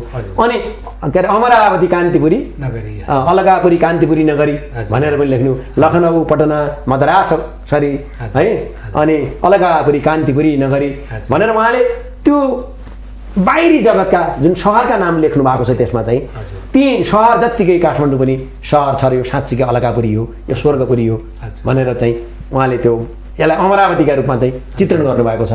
अब त्यसले त्यो अन्तर्राष्ट्रिय चेतना पनि उहाँमा आइसकेको थियो। उहाँले काठमाडौँ बस्दाखेरि देश विदेशका कुरा सुन्नुभयो। अब बनारस त उहाँ आफै जानुभएको थियो, लखनऊ पटना पनि मलाई लाग्छ अब सुन्नु भएको थियो होला या पुग्नु भएको पनि हुनसक्छ। यसरी अन्तर्राष्ट्रिय प्रसिद्ध सहरहरूसँग चाहिँ जोडेर उहाँले काठमाडौँको वर्णन गर्नुभयो। अब त्यो काठमाडौँ बस्दाखेरिकै परिणाम हो भन्ने मलाई लाग्छ। र अर्को कुरा अब यसरी काठमाडौँसँग सम्बन्ध भइसकेपछि उहाँले लेखेका रचनाहरू काठमाडौँकै घरमा पनि रहन सक्ने अवस्था रह्यो। मोतीराम पनि भोसीको टोलमा जन्मेको, मोतीरामको पारिवारिक पृष्ठभूमि अथवा कतै न कतै केही नाता जोडिएको पनि हुनसक्छ, अथवा त्यो कविहरू काठमाडौँका कविहरूका माध्यमबाट मोतीरामसम्म कुरा पुगेको पनि हुनसक्छ। पछि मोतीराम बनारस जाँदाखेरि भानुभक्त पनि बनारसमा बाजेसँग गएर पढेको। मोतीराम बनारस जाँदाखेरि उहाँले मोती मण्डली बनाउनु भयो। त्यस बेलाका आफ्ना भनौँ न धेरै समकालीन स्रष्टाहरूलाई जोडेर मोती मण्डली बनाउनु भयो र समस्यापूर्ति कविता एउटा अभियान चलाउनु भयो, गजल लेख्ने अभियान चलाउनु भयो। त्यही बेलामा भानुभक्तका रचनाहरू उहाँले फेला पारेको र भानुभक्तका बारेमा सुनेको हुनाले पनि उहाँलाई भानुभक्त आचार्यको जीवनी तयार पार्ने, भानुभक्तका रचनाहरू रामायण लगायतका अरू रचनाहरू सङ्कलन गरेर प्रकाशन गर्ने प्रेरणा जाग्यो होला भन्ने मलाई लाग्छ। उहाँहरू दुईजनाको भेट हुने कुरा त भएन नै, तर अरू चाहिँ भानुभक्तका संसर्गी कविहरूसँगको सम्पर्कले गर्दाखेरि मोतीरामले भानुभक्तका बारेमा सूचना पाएको, सूचना पाइसकेपछि उहाँका रचनाहरू सङ्कलन गर्ने प्रेरणा जागेको। त्यही प्रेरणाबाट उहाँले सामग्री रामायण लगायतका ग्रन्थहरू खोजेर प्रकाशन गरेको र भानुभक्त आचार्यको जीवनी चाहिँ लेखेको हुनसक्छ भन्ने मलाई लाग्छ। चाहे जे होस्, अब कुरा के हो नि यहाँले जुन भन्नुभयो मोतीराम नजन्मेको भए मलाई लाग्छ अरू कसैले अलि पछाडि मात्रै भानुभक्तको खोजी हुन्थ्यो कि भन्ने लाग्छ। तर मोतीराम जन्मेको हुनाले छिट्टै नै यद्यपि 30 वर्षमा मोतीराम बितिहाल्नुभयो, त्यो 30 वर्षको अवधिभित्रै उहाँले चाहिँ भानुभक्तले भानुभक्त आदिकविका रूपमा चाहिँ चिनाइदिनु भयो, लेखिदिनु भयो, समालोचनाको सुरुवात गरिदिनु भयो, उहाँको रचना प्रकाशन गरिदिनु भयो, भानुभक्तलाई नेपाल व्यापी बनाउनु भयो। नेपाल व्यापी मात्र नभएर नेपाली भाषी समुदाय जो नेपालको भूखण्डभित्र रहेको र नेपालभन्दा बाहिर भारत, भुटान भनौँ न अरू जुन जुन देशमा नेपालीहरू थिए ती सबैमा पुर्याइदिनु भयो। त्यस कारणले भानुभक्तलाई भानुभक्त बनाउनुमा मोतीरामको भूमिका महत्त्वपूर्ण छ, अद्वितीय छ भन्ने मलाई लाग्छ। र अब भानुभक्तलाई भानुभक्त बनाएको कारणले पनि मोतीराम हुन सक्नुभयो। पक्कै पनि त्यो पनि हो, फेरि चाहिँ यो ठुलो योगदान हो नि त उहाँको चाहिँ। र अब आफै पनि उहाँले मोती मण्डली बनाउनु भयो होइन, उहाँले युवा कवि 30 वर्षमा बितिसकेको हुनाले उहाँलाई हामी युवा कविको उपाधि पनि हामीले दिएका छौँ, नेपाल राष्ट्रले दिएको छ, भनौँ न नेपाली साहित्यका पाठकहरूले जनताले दिएका छन्। त्यो 30 वर्षको उमेरमा त्यो उचाइ त्यो विशिष्टता जुन प्राप्त गर्न मोतीरामले सक्नुभयो त्यो आफैमा विलक्षणता हो, अद्वितीयता हो भन्ने मलाई लाग्छ। त्यस कारणले भानुभक्त र मोतीरामका बिचको सम्बन्ध भनेको वास्तवमा बाबु छोराको बिचको सम्बन्ध जस्तो त्यसरी स्मरण गर्नुपर्छ भन्ने मलाई लाग्छ। अब आजलाई मैले सरलाई यहीँ नै थोरै गरौँ यसको बारेमा। अब कति छ व्याख्या गर्नुपर्ने त कति हो त्यसमा पनि सर जस्तो व्यक्तित्वले अब मैले अलिकति यहाँको कार्यक्षेत्रतिर पनि म छिरिन भने मैले न्याय गर्दिनँ कि जस्तो लाग्यो। अब यही सिलसिलामा मैले यो नेपाल प्रज्ञा प्रतिष्ठानको यहाँ सदस्य सचिव हुँदै गर्दाखेरिमा लगभग यो हामीले गन्दै जाँदाखेरिमा यहाँ कतिौँमा पर्नुहुन्छ होला यो मलाई जान्न मन लाग्यो। अनि अर्को चाहिँ नि अहिले प्रज्ञा प्रतिष्ठानले कस्ता कार्यहरू गरिराखेको छ सर, यसको बारेमा पनि राखिदिनुहोस्। धन्यवाद। सबभन्दा पहिले के छ भने 2014 साल असार 9 गते नेपाली साहित्य कला एकाडेमीका नामबाट यो नेपाल प्रज्ञा प्रतिष्ठानको स्थापना भएको हो। र 2014 सालमै पछि फागुनमा त्यो राजपत्रमा प्रकाशित हुँदा जुन ऐन आयो यसको ऐन आउँदाखेरि नेपाल एकाडेमी भएर आयो। पछि 19 सालतिर नेपाल एकाडेमीलाई रोयल नेपाल एकाडेमी बनाइयो र त्यही रोयल नेपाल एकाडेमीको नेपाली नाम चाहिँ नेपाल राष्ट्रिय प्रज्ञा प्रतिष्ठान बनाइयो। र 2062 सालको यो 62-63 को लोकतान्त्रिक गणतन्त्र आन्दोलनको सफलतापछि जुन गणतन्त्र आयो त्यसपछि राजकीय भन्ने शब्द यसबाट हट्यो र नेपाल प्रज्ञा प्रतिष्ठानका रूपमा यो अहिले चलेको छ। यसलाई नेपालीमा भन्दा नेपाल एकाडेमी, अङ्ग्रेजीमा भन्दा नेपाल एकाडेमी, नेपालीमा भन्दा नेपाल प्रज्ञा प्रतिष्ठान भनिन्छ। र यसबाट पहिले विज्ञान पनि यसैमा थियो। 39 सालमा त्यसबेला रोनास्ट अहिलेको नास्ट नेपाल विज्ञान तथा प्रविधि प्रज्ञा प्रतिष्ठान स्थापना भएपछि विज्ञानको विधा त्यता गयो। अनि 64 सालमा ललित कला प्रज्ञा प्रतिष्ठान छुट्टै र सङ्गीत तथा नाट्य प्रज्ञा प्रतिष्ठान छुट्टै अलग स्थापना भएपछि अहिले यसले विशेष गरी 5वटा विषय क्षेत्र हेर्छ। भाषा, साहित्य, संस्कृति, दर्शनशास्त्र र सामाजिक शास्त्र, यी 5वटा विषय क्षेत्र हेर्छ। अब जहाँसम्म यहाँले म कतिौँ सदस्य सचिव भनेर सोध्नु भएको छ, पहिले सुरुमा यसको स्थापना हुँदा सदस्य सचिव साहित्यकारबाट त्यसरी सदस्य सचिव भन्ने पद रहन्छ पहिले ऐनमा चाहिँ 2014 सालमा आउँदाखेरि चाहिँ। त्यसबेला प्राज्ञिक परिषद बन्यो।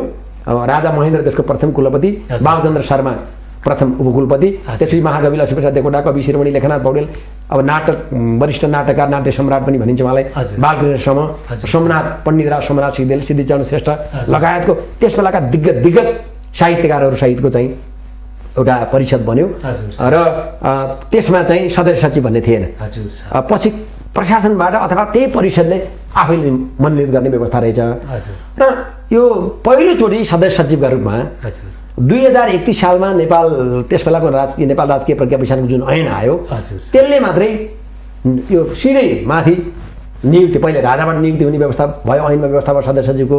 पहिलो सदस्य सचिव सत्यमोहन जोशी, अहिलेको 92 शताब्दी पुरुष छ है, सत्यमोहन जोशी पहिलो, त्यसपछि सत्यमोहन जोशी पछि विजय मल्ल दोस्रो, तीर्थबहादुर श्रेष्ठ तेस्रो, धनुषचन्द्र गौतम चौथो, अनि ध्रुवचन्द्र गौतम पाँचौं, तुलसी भट्टराई छैटौं, गीता केशरी सातौं, सनद रेग्मी आठौं, जीवेन्द्र देवगिरी नवौं र म 10औं भित्र पर्दा रहेछ है।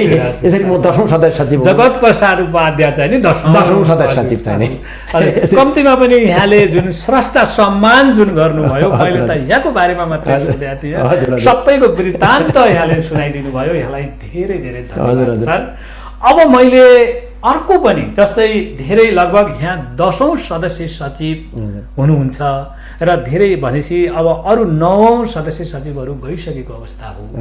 अब यहाँ एउटा मैले यसरी पनि भने लगभग एउटा युवा जोस रहेको एउटा चाहिँ जोसिलो सदस्य सचिव पनि हुनुहुन्छ यहाँ। अनि यहाँले त्यो प्रज्ञा प्रतिष्ठानलाई विगतको भन्दा पहिलाको भन्दा अलि फरक ढङ्ग र यहाँलाई भनौँ न यो कार्यकाललाई यो नेपाल प्रज्ञा प्रतिष्ठानले सधैँभरि सम्झन योग्य कस्ता कार्य गर्दै हुनुहुन्छ? धन्यवाद। सबभन्दा पहिले मेरो एउटा बानी के छ भने मैले विगतलाई धेरै दोष दिएर हजुर सर होइन अरूले केही गरेका थिएनन् हामीले धेरै गर्न लाग्यौँ अथवा मैले गर्न लागेँ भन्नु हुँदैन भन्ने लाग्छ। अब गुण र दोष जहाँ पनि हुन्छन्, सकारात्मक पक्ष र नकारात्मक पक्ष जहाँ पनि हुन्छन्। विगतमा पनि अत्यन्त महत्त्वपूर्ण कामहरू भएका छन्।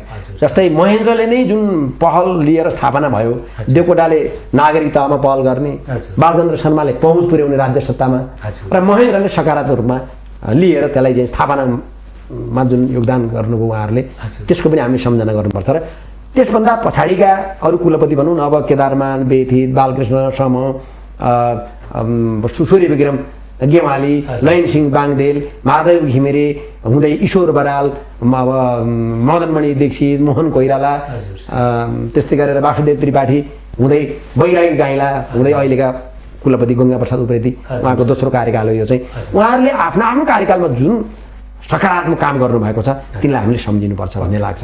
यस्तै गरी त्यो टिमले गरेका कामलाई पनि सम्झिनुपर्छ र हामीले त्यो सम्झेका पनि छौँ अहिले। र जहाँसम्म म आइसकेपछिको अरूको भन्दा भिन्नता भन्नुभन्दा पनि मेरो के छ भने हाम्रो अहिलेको जुन परिषद छ प्राज्ञ, हाम्रो 11 जनाको चाहिँ परिषद छ। मैले अघि नै विषय क्षेत्रका बारे भनिहालेँ। भाषा, साहित्य, संस्कृति, दर्शनशास्त्र र सामाजिक शास्त्र विषय क्षेत्र हेर्छौँ हामीले। यी 5वटा विषय क्षेत्र अन्तर्गत हामी 11 जना कुलपति, उपकुलपति, सदस्य सचिव र 8 जना अरू सदस्य हुनुहुन्छ प्राज्ञ परिषदमा। हामी सबैले एउटा विभाग लिएका छौँ। पहिले सदस्य सचिवले विभाग चाहिँ धेरै प्रशासनिक, व्यवस्थापकीय, आर्थिक पाटो हेर्दै फुर्सद नहुने भावनाले लिनुभएको रहन्छ। मैले चाहिँ म विभाग पनि लिन्छु होइन, मेरो पुरै समय नेपाल प्रज्ञा प्रतिष्ठानलाई म दिन्छु र म चाहिँ साँझ बिहान दिउँसो बिदा केही नभनिकन म काम गर्छु। मलाई विभाग पनि चाहिन्छ भनेर मैले कुलपतिज्यूसँग अनुरोध गरेपछि परिषदले मलाई विभाग दिएको छ र म दर्शनशास्त्र विभाग पनि हेरिरहेको छु अहिले।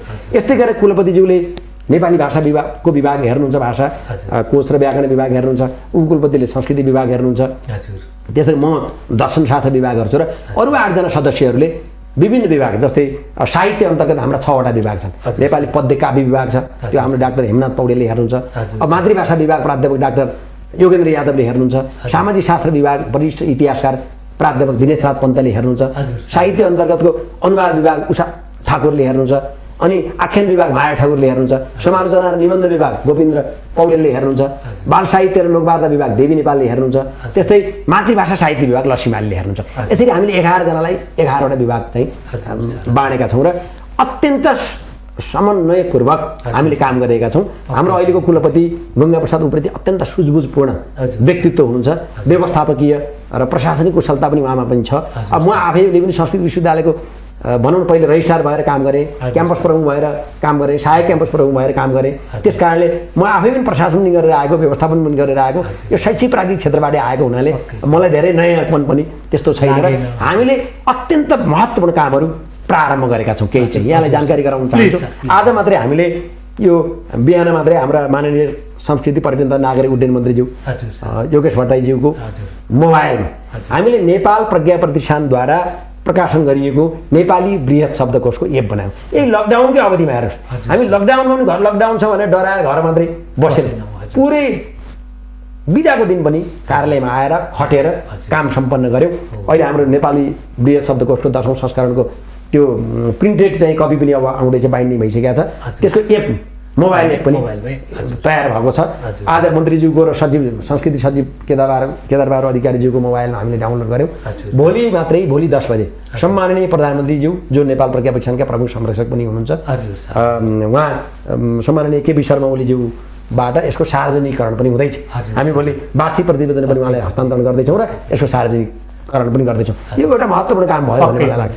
अर्को हामी के गर्दैछौँ भन्नुहुन्छ भने यो नेपाल सङ्घीय संरचनामा आइसकेपछि नेपाललाई चिनाउने एउटा मूल ग्रन्थ, नेपालको भूगोल, नेपालको इतिहास, नेपालको संस्कृति सभ्यता, मूर्त र अमूर्त कला, नेपालको जनजीवन भनौँ न, यी जम्मैलाई चिनाउने खालको ग्रन्थ हामीसँग थिएन, छैन अहिले चाहिँ। हिजो पञ्चायतकालमा राजाकै पहलमा भए पनि मेचीदेखि महाकाली भन्ने थियो, तर अहिले त्यो पनि छैन। त्यसको अभावलाई महसुस गरेर हामीले नेपाललाई अब विश्वभरि चिनाउने एउटा प्राज्ञिक ग्रन्थ तयार पार्नुपर्छ भनेर हामीले गत वर्ष प्रस्ताव गरेका थियौँ नेपाल सरकारसँग। अनि यसचोटि बजेट आउने प्रतिबद्धता पनि भएको थियो। कोरोना कारणले बजेट आउन नसके पनि यही चालु आर्थिक वर्षमा हामीले 30 लाख रुपियाँ लगानी गरेर 2 नम्बर प्रदेशबाट सुरु गरेका छौँ।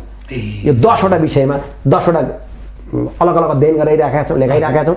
ती सामग्री आएपछि प्रत्येक प्रदेशको एउटा ग्रन्थ हुन्छ। जस्तै नेपाल दर्पण प्रदेश नम्बर 1, अब नाम भोलि जे होला पछि प्रदेश होला। नेपाल दर्पण प्रदेश नम्बर 2 नाम जे होला पछि। अनि नेपाल दर्पण बागमती प्रदेश, नेपाल दर्पण गण्डकी प्रदेश, नेपाल दर्पण लुम्बिनी प्रदेश वा नेपाल दर्पण कर्णाली प्रदेश, नेपाल दर्पण सुदूरपश्चिम प्रदेश। यसरी तयार पार्दैछौँ 7वटा ग्रन्थ। यदि 7वटा ग्रन्थ तयार भइसकेपछि तिनको सार संक्षेपका रूपमा अनि नेपाल दर्पण एकीकृत ग्रन्थ बनाउँछौँ हामी। अनि त्यसलाई अङ्ग्रेजीमा पनि अनुवाद गरेर यसलाई विश्वव्यापी नेपालको पहिचान, नेपालको गौरवलाई विश्वव्यापी रूपमा परिचित गराउने उद्देश्य हामीले यसमा राखेका छौँ। यो एउटा काम गर्दैछौँ हामी। अर्को हामी के गर्दैछौँ भन्दाखेरि यो नेपाली दर्शन।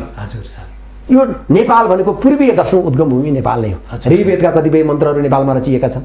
त्यसै शुक्ल यजुर्वेद त पुरै नेपालमा रचिएको छ। त्यस्तै गरेर बृहद आरण्यको उपनिषद, छान्दोग्य उपनिषद नेपालमा रचिएको छ।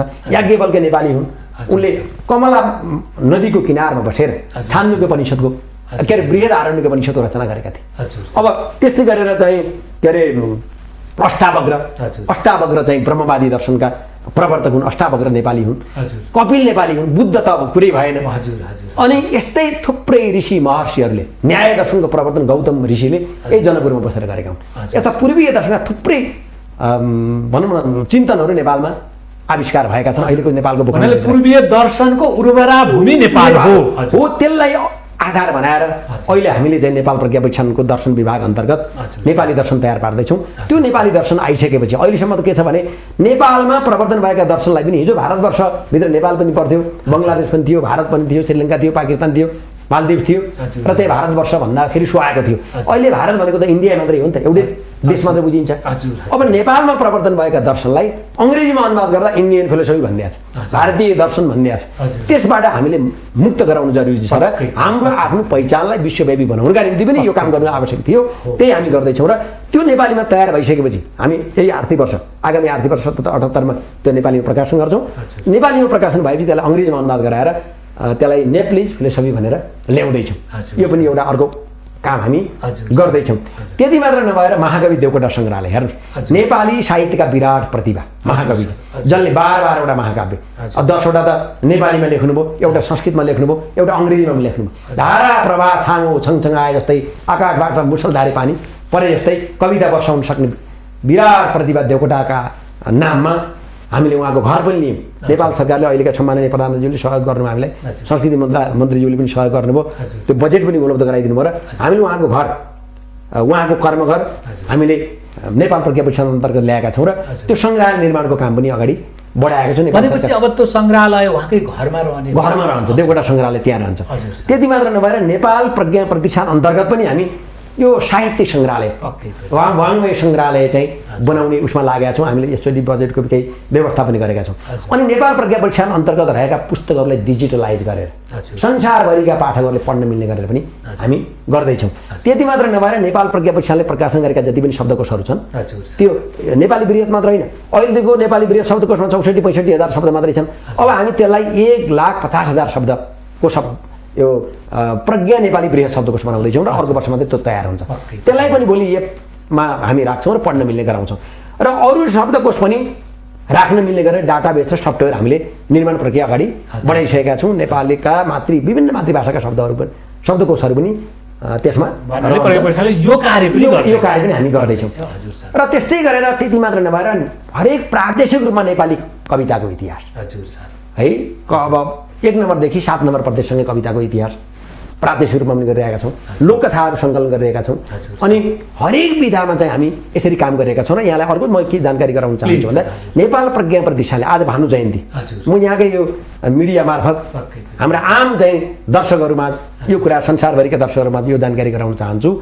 हामीले गत वर्ष मात्रै अन्तर्राष्ट्रिय स्तरमा काम गर्ने, नेपाल बाहिर पनि काम गर्ने साहित्यकारहरू जसले नेपाली भाषा साहित्यमा कलम चलाइराख्नु भएको छ, नेपाली भाषा साहित्यको सेवा गरिराख्नु भएको छ, उहाँहरूलाई केन्द्रित गरेर हामीले नेपाल प्रज्ञा अन्तर्देशीय नेपाली साहित्य पुरस्कारको स्थापना गरेका थियौँ। आज मात्रै हामीले घोषणा गर्यौँ, केही दिन अगाडि परिषदबाट निर्णय गरेर उक्त पुरस्कारको नाम भानु प्रज्ञा अन्तर्देशीय नेपाली साहित्य पुरस्कार चाहिँ राखेका छौँ र आज मात्रै हामीले घोषणा गरेका छौँ। यो कुरा पनि म यहाँको लोकप्रिय यो मिथिला नेपाल टेलिभिजनका माध्यमबाट जानकारी गराउन चाहन्छु। त्यो काम पनि हामीले गरेका छौँ। अर्को कुरा हामीले के गरेका छौँ भन्दाखेरि अनुवाद पुरस्कार, नेपाल प्रज्ञा पुरस्कार अन्तर्गत अनुवाद पुरस्कार थिएन, हामीले नेपाल प्रज्ञा अनुवाद पुरस्कारको पनि स्थापना गरेका छौँ। हामी आइसकेपछि चाहिँ त्यो स्थापना गरेका छौँ। त्यसले अनुवादका क्षेत्रमा काम गर्ने, देश र विदेशमा रहेर नेपाली भाषाबाट अरू विभिन्न अन्तर्राष्ट्रिय भाषामा या नेपालभित्र बोलिने विभिन्न मातृभाषामा अनुवाद गर्ने अनुवादकहरूलाई उत्प्रेरित गर्नका निम्ति यो पुरस्कार पनि हामीले स्थापना गरेका छौँ। र यी लगायत तमाम कामहरू हामीले अर्को कुरो विगतमा प्रकाशन भएका ग्रन्थहरू जस्तै नेपाल महात्म्य भन्नुहोस्, अनि भरत मुनिको नाट्यशास्त्र भन्नुहोस्, अमरकोश भन्नुहोस्, यी तमाम ग्रन्थहरू जो एकचोटि छापिएर पछि छापिएका थिएन, तिनलाई अहिले हामीले चाहिँ हामी आइसकेपछि सबै पुस्तकहरूलाई पुनः प्रकाशन गर्ने निर्णय गरेका छौँ।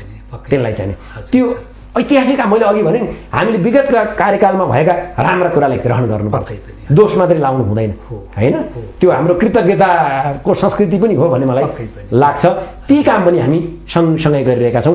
त्यसले हाम्रो विगतलाई पनि स्मरण गराउँछ अनि त्यो विगतप्रतिको एउटा कृतज्ञताको संस्कृतिको विकास पनि हुन्छ र हामीलाई अगाडि बढ्न त्यसले प्रेरित पनि गर्छ, प्रेरणा पनि दिन्छ।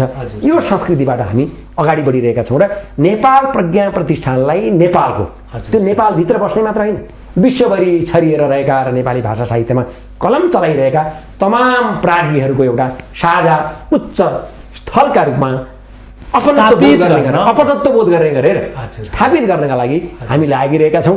एउटा दायित्व भनौँ, राज्यले हामीले दायित्व दियो, तर त्यो दायित्वको अर्थ हामी मात्रै सर्वेसर्वा हौँ, अरू कोही केही हेर्नु भन्ने होइन होइन। बाहिर बसेका पनि प्राज्ञहरू हुनुहुन्छ, हामी त योजक मात्रै हौँ, एउटा व्यवस्थापकीय जिम्मेवारीमा छौँ, सेवा गर्नलाई हामी आएका हौँ र प्राज्ञिक सेवालाई केन्द्रमा राखेर हामी काम गरिरहेका छौँ। यो कुरा म जानकारी गराउनु सरलाई धेरै धेरै धन्यवाद। धेरै राम्रा कामहरू र धेरै उल्लेखनीय कामहरू गरेका कुराहरू हामीले आम जनतामा राख्न पायौँ। सरलाई धेरै धेरै धन्यवाद। अब लगभग हामीले यो कार्यक्रमलाई छोट्याउँदै पनि छौँ सर। अब अन्तिममा पहिलो एउटा कविताबाट र अनि छोटो जानकारी म सरसँग लिन्छु। अब हामीले यसलाई समापनको नजिक जाँदै गर्दाखेरिमा फेरि एउटा कविताबाट चाहिँ हामी समापनको नजिक जाउँ कि जस्तो लाग्छ। हजुर सर, किनभने भानुको स्मरण नै हो आज। हजुर सर, मैले अघि भानुभक्त भन्ने कविता प्रस्तुत गरेँ। हाम्रा आदरणीय दर्शकहरू श्रोताहरूले सुन्न मिल्ने गरेर म त्यसमा भानुभक्तप्रति श्रद्धाञ्जली पनि अर्पण गरेँ। एकाडेमीका कामका बारेमा पनि यहाँले प्रश्न सोध्नुभयो, मलाई जानकारी गराउने मौका दिनुभयो।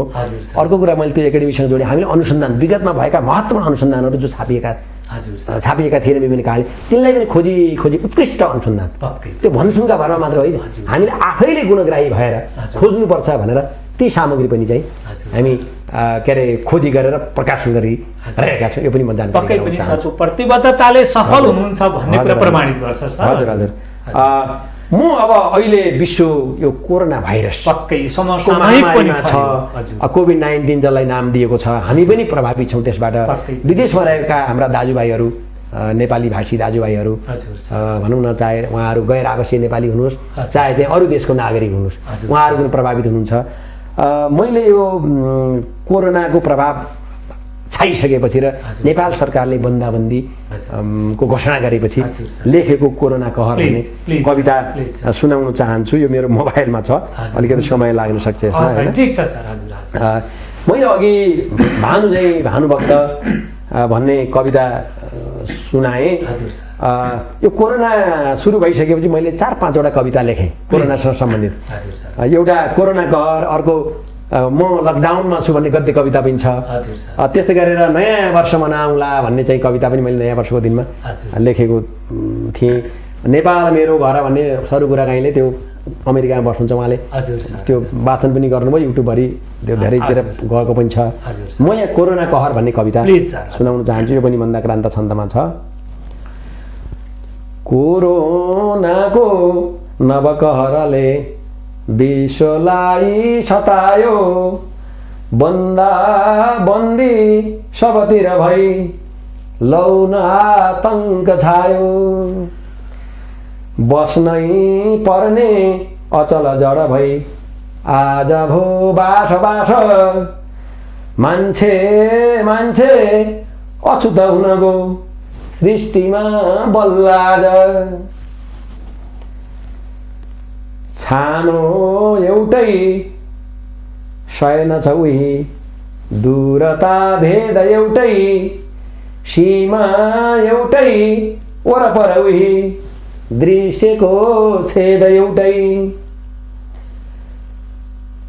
कङ्गालियौ अरबपतिमा छैन झै भेदभाव राजा रैती सकल जनै देखिए एक नाश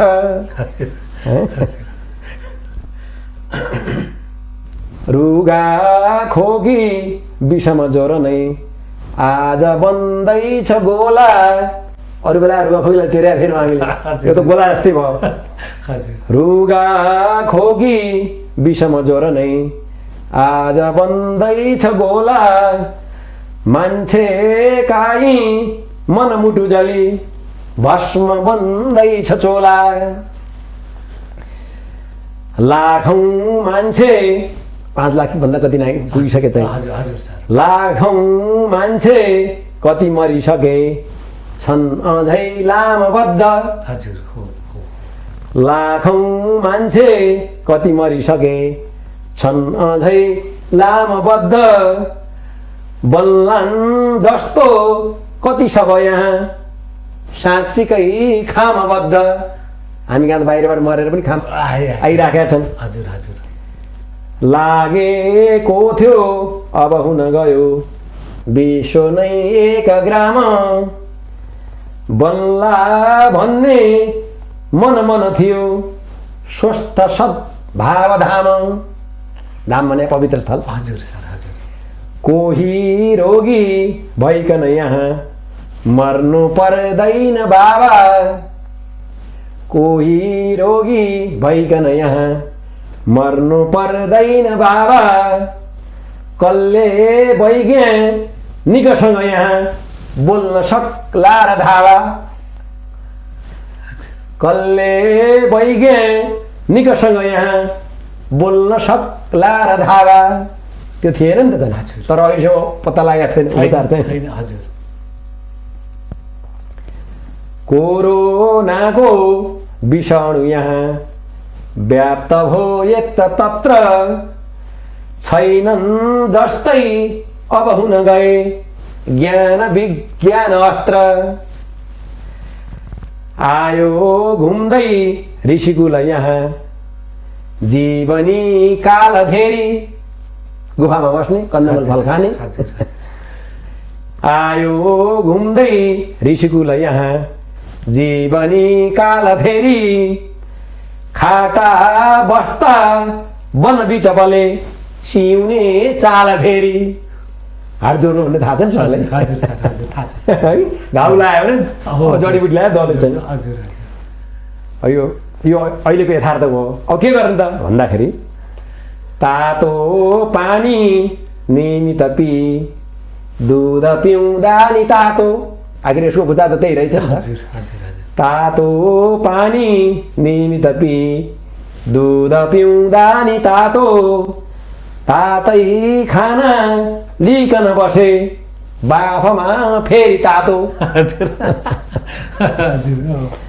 मर्छन् साँच्चै अणु सबै कीटको जान्छ सातो बाँच्छौँ हामी कुसुम छरीको जिन्दगी स्वस्थ रातो यसलाई दोहोऱ्यो भएछ फेरि चाहिँ यो काम लागेको छ क्या हजुर हजुर हजुर तातो पानी नियमित पी दुध पिउँदा नि तातो तातै खाना लिकन बसे बाफमा फेरि तातो हजुर मर्छन् साँच्चै अणु अणु सबै कीटको जान्छ सातो हजुर बाँच्छौँ हामी कुसुम छरीको जिन्दगी स्वस्थ रातो भनेपछि तातोले किटको सातो लाने भन्छ हजुर सर यसको उपचारै त्यही हो त्यही रहेछ हजुर यो औषधि खाएर औषधि नै छैन होइन हजुर सर यो त भ्याक्सिन नबन्यो नि जेल त हजुर हजुर हजुर उपाय छैन अरू पक्कै चाहिँ पनि। यसरी नै बाँच्ने हो जीवन पद्धति हो सुधारेर बाँच्ने हो क्या पक्कै पनि हजुर सर अब के गर्नु त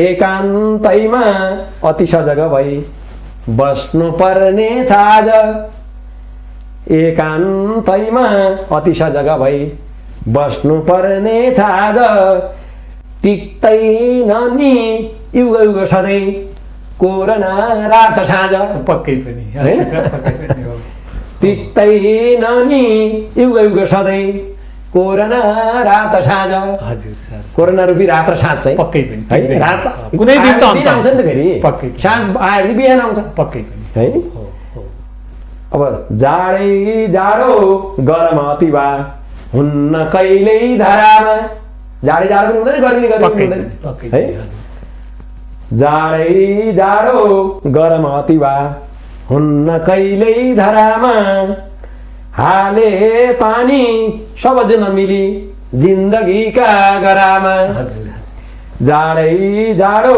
गरम अतिवा हुन्न कहिल्यै धरामा हाले पानी सबजना मिली जिन्दगीका जरामा हजुर हजुर जीवनका जरामा पानी हालेर हुनु पक्कै पर्यो पनि पक्कै पनि हजुर यो बाँच्ने यो सहारा हो। बाँच्ने सहारा हजुर, चाहिँ सर। यही हो मेरो यो कोरोना कहर शीर्षकको कविता मैले यो सुनाएँ हजुर सर अब सरलाई धेरै धेरै धन्यवाद हाम्रो समयले पनि अलिकति हजुर, हाम्रो हजुर। काटिसकेको छ सर हजुर। अब यो लाई अन्त गर्दै मैले चाहिँ नि यहाँसँग यो मिथिला नेपाल टेलिभिजनद्वारा सञ्चालित यो शिक्षा बहसमा हामी जुटिराखेका छौँ सरको साथमा र यो साथ पाउँदा पनि साह्रै के अरे एउटा गर्व लागेको पनि छ र सँगै बस्न पाउनु पनि एउटा अहोभाग्य पनि हो सरसँग यसरी स्टुडियोमा साह्रै खुसी लागेको छ सर। अब यहाँले यसको सबै संरचनाहरू देख्नुभयो हेर्नुभयो मिथिला नेपाल टेलिभिजन के हो भनेर यहाँले जानकारी पाउनुभयो। एउटा विद्वत्व वर्ग हुनुहुन्छ, एउटा प्रज्ञा हुनुहुन्छ र प्रज्ञा प्रतिष्ठानको यहाँ सदस्य सचिव पनि हुनुहुन्छ र यहाँले यो मिथिला नेपाल टेलिभिजनलाई र यो शिक्षा बहस कसरी अगाडि बढोस् भन्ने यहाँले मार्ग निर्देशन दिँदै यहाँ जान चाहनुहुन्छ सर। धन्यवाद। सबभन्दा पहिले त सर आफै पनि भनौँ न प्राध्यापन पेसामा शिक्षण पेसामा हजुर, सर। धेरै लामो समयदेखि लागिराख्नु भएको शिक्षासेवी नै हुनुहुन्छ। सरले बुझ्नु भएको छ शिक्षाको मर्म चाहिँ, त्यस कारणले अत्यन्तै गहन ढङ्गले यो कार्यक्रम चलाइराख्नु भएको छ र आज मलाई जुन सम्झिनुभयो सरले, म त्यसका निम्ति सरलाई फेरि पनि हार्दिक धन्यवाद दिन्छु र मिथिला नेपाल टेलिभिजनलाई सरलाई पनि धेरै पनि धन्यवाद दिन्छु। र मेरो कुरा त्यसपछि नेपाल प्रज्ञा प्रतिष्ठानको कुरा, भानुभक्तका कुरा राख्ने अवसर मलाई आज मिल्यो, यसका निम्ति धन्यवाद दिन्छु। र म के भन्न चाहन्छु भन्दाखेरि समाजमा मान्छेलाई सपार्ने पनि शिक्षा हो र बिगार्ने पनि शिक्षा हो। अहिले हाम्रो समाजमा अझै पनि हामी जुन बाटोमा नेपाली समाजले लान खोजिरहेका छौँ, हिजो राजतन्त्रबाट हामी गणतन्त्रमा आयौँ होइन, राजाको शासन निरङ्कुश भयो, सामन्ती शासन भयो होइन, र मान्छेहरूले नयाँ युग अनुसारको चाहिँ एउटा संस्कृतिको निर्माण गर्न सकेनन्, राष्ट्र अगाडि बढ्न सकेन भन्ने चिन्ताले हामी गणतान्त्रिक आन्दोलनमा सहभागी भयौँ, लाग्यौँ, गणतन्त्र पनि ल्यायौँ। अहिले जनताकै छोराछोरी राष्ट्र प्रमुख हुनुहुन्छ, जनताकै छोराछोरी मध्येबाट चाहिँ सरकार प्रमुख हुनुहुन्छ र जनताको सरकार बनेको छ, यो गौरवको कुरा पनि हो। तैपनि संस्कृतिका क्षेत्रमा, यो शिक्षाका क्षेत्रमा हामीले अपेक्षा गरेको जुन चाहिँ नि एउटा गन्तव्य को चाहना गरेका थियौँ हामीले, त्यहाँ अझै पुग्न सकेका छैनौँ। हाम्रो राजनीति, हाम्रो प्रशासन, हाम्रो अरू विभिन्न क्षेत्र, संस्कृति, शिक्षा क्षेत्र, त्यो बाटोमा अझै पनि जान सकेको अवस्था छैन। यसमा अगाडि बढ्नका निम्ति शिक्षाले महत्त्वपूर्ण भूमिका निर्वाह गर्छ। म आफै पनि शिक्षक, सहर शिक्षक, हाम्रो कक्षा कोठाको भूमिका त छँदैछ। हामीले एउटा अभियन्ताका रूपमा पनि यसलाई अगाडि बढाउनुपर्छ भन्ने मलाई लाग्छ र यो कार्यक्रम जुन सरले शिक्षा बहस कार्यक्रम चलाइराख्नु भएको छ मिथिला नेपाल टेलिभिजनले यो एउटा अत्यन्त महत्त्वपूर्ण र जीवन्त विषयलाई चाहिँ आफ्नो एउटा बहसको विषय बनाएको छ। यसका माध्यमबाट हाम्रो शिक्षामा सुधार गर्नु जरुरी छ है, हाम्रो संस्कृतिमा सुधार गर्नु जरुरी छ, संस्कारमा सुधार गर्नु जरुरी छ। हामीले उपलब्धि त ल्यायौँ, संस्कृतिमा रूपान्तरण नहुन्जेल उपलब्धिको संस्थागत विकास गर्न सकिँदैन, उपलब्धिलाई संस्थागत गर्न सकिँदैन। नेपालमा 7 सालमा आएको परिवर्तन 7 सालमा किन गयो होइन? 46 सालमा आएको परिवर्तन 51-52 देखि अस्तव्यस्त किन बन्यो होइन? हामीले यस्तै गरेर 62-63 को शहादतपूर्ण आन्दोलनबाट प्राप्त गरेको जुन लोकतान्त्रिक गणतन्त्र छ, सङ्घीय संरचना छ, यसलाई सबल बनाउनका निम्ति राजनीतिक रूपान्तरणले मात्र पुग्दैन। राजनीतिक रूपान्तरण भनेको त्यो बाहिरी आवरण हो, बोक्रो हो है। अन्तर्वस्तु भनेको त संस्कृति हो। त्यो अन्तर्वस्तु भनेको संस्कृतिको निर्माण केले गर्छ भन्दा शिक्षाले गर्छ। त्यसो भएको हुनाले हाम्रा पाठ्यक्रम पाठ्यपुस्तकहरू, हाम्रा कक्षा कोठा, हाम्रा शिक्षकको मनोविज्ञानले नै हाम्रा भावी कर्णधारका रूपमा रहेका बालबालिकाको मन मस्तिष्कलाई परिवर्तन गर्न सक्छ, त्यसलाई सही बाटोमा लगाउन सक्छ भन्ने मलाई लाग्छ र त्यसतर्फ शिक्षा बहस बढी केन्द्रित हुनुपर्छ।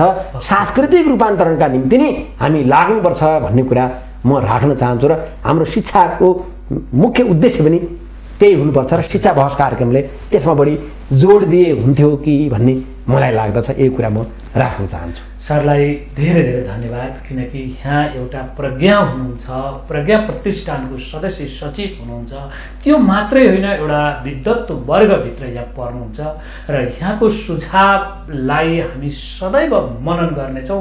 यो यहाँकै अगाडि मैले यस कार्यक्रम मार्फत प्रतिबद्धता पनि जाहेर गर्न चाहन्छु सर। पक्कै पनि यहाँका यस्ता प्रतिबिम्बहरू जसले समाज परिवर्तनमा, समाजलाई व्यवस्थित गर्नको लागि प्रयोग, व्यवहार परिवर्तन गर्नको लागि प्रयोगमा आओस्, जुन यहाँको सदिच्छा छ हामी त्यसको परिपालना गर्नेछौँ। आइदिनु भयो सर।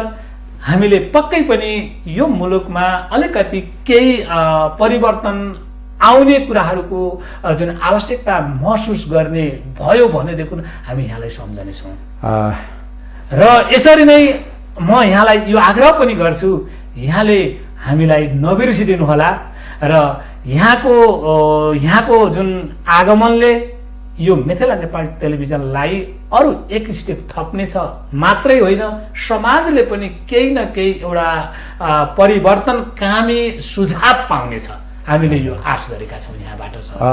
सरलाई धेरै धेरै धन्यवाद फेरि पनि। हजुर सर। मान्छेको यो मस्तिष्कलाई र हृदय, हजुर सर, यी दुईटा महत्त्वपूर्ण कुरा हुन् र जीवन चल्नलाई र समाज चल्नलाई पनि मस्तिष्क र मस्तिष्कले यो बुद्धिको चाहिँ नेतृत्व गर्छ, हृदयले भावनाको प्रतिनिधित्व गर्छ। मस्तिष्क र भावना जोडिनुपर्छ।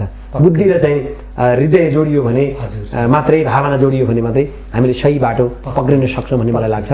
यसमा चाहिँ हामी सधैँ साथमा छौँ। म व्यक्तिगत रूपमा पनि यस सरको जुन टेलिभिजन छ, कार्यक्रम चलाइराख्नु भएको छ, यसमा मेरो व्यक्तिगत सहयोग पनि रहनेछ र नेपाल प्रज्ञा प्रतिष्ठानका गतिविधि, नेपाल प्रज्ञा प्रतिष्ठानका कार्यक्रमहरू यहाँहरूले सञ्चालन गरिरहेका यस्तै मिडिया, राष्ट्रिय अन्तर्राष्ट्रिय पहुँच भएका सञ्चार माध्यम मार्फत नै जनतामा पुग्ने हुन्, हाम्रा प्राज्ञहरूका बिचमा पुग्ने हुन्, लेखक स्रष्टाहरूका बिचमा पुग्ने हुन् र विश्वव्यापी हुने हुन्।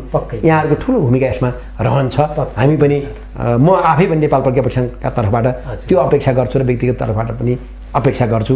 फेरि पनि यहाँलाई धेरै धेरै धन्यवाद दिँदै, यहाँप्रति आभार व्यक्त गर्दै, सांस्कृतिक रूपान्तरणको सवालमा तपाईँ हामी निरन्तर लागिरहनुपर्छ। सांस्कृतिक रूपान्तरण भनेको बोल्ने सिद्धान्त एउटा, चरित्र अर्को नहुनु हो भन्ने मलाई लाग्छ। त्यो चिन्तन र चरित्रका बिचमा तादात्म्य हुने गरेर हाम्रो बानी बेहोरा, हाम्रो आचार विचार, हाम्रो भाषा शैलीमा पनि परिवर्तन हुँदै गयो भने मात्रै हामीले राजनीतिक रूपमा ल्याएको परिवर्तन चाहिँ त्यो संस्थागत हुन्छ, टिकाउ हुन्छ, दिगो हुन्छ भन्ने कुरा राख्दै यहाँको कार्यक्रम, यहाँको मिथिला नेपाल टेलिभिजन यस दिशातर्फ चाहिँ निरन्तर लागिरहेको छ, अझ लागिरहनेछ। यसका निम्ति म यसको सफलताका लागि समेत कामना गर्छु र फेरि पनि यस कार्यक्रमप्रति, सहरप्रति र मिथिला नेपाल टेलिभिजनप्रति हार्दिक आभार व्यक्त गर्छु, धन्यवाद दिन्छु।